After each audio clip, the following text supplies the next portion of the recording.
ថា BA ឡាយក៏ចាប់អារម្មណ៍ក៏ញ៉ាំខ្លួនឯងនេះច្រកពីថងប្រពន្ធមកថងខ្លួនឯងមកថងហើយគាត់បាន discount ឲ្យគាត់លក់មួយចាន 5,000 រៀលទេប៉ុន្តែគាត់ discount ឲ្យពាក្យកដាលគេហៅថា 50% ណាគាត់យកតែមួយថង 2,500 ទេគឺអបឋមនេះដែលឡាយនេះខាំពងកណាបងប្អូន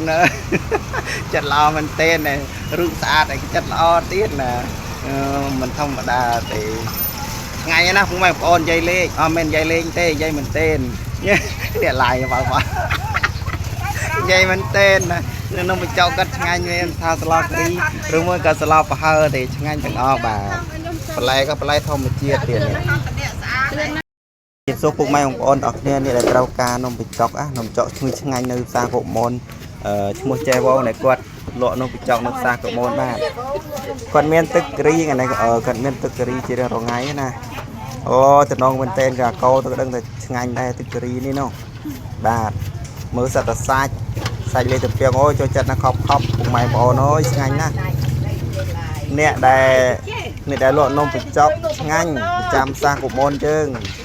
នៅតបចែវងនៅផ្សារនៅមុខផ្សារកុកមនណាស្រុកទី7ណាចឹងមហូបមកនេះលក់ស្អាតហើយរុះរាយរាក់ទាក់ទៀតបាទទៀបស្រស់ស្អាតរុះរាយរាក់ទាក់នេះឃើញតែមើលញោមស្រស់ហើយនេះទឿបន្តិចមែនតែញោមស្រស់ហើយមានបន្លែស្រកស្រែយើងគ្រប់មុខអត់មានចិត្តគីមីទេពុកម៉ែបងប្អូនហើយនេះអូយមើលចិត្តបន្លែដៃlạiញាប់នេះ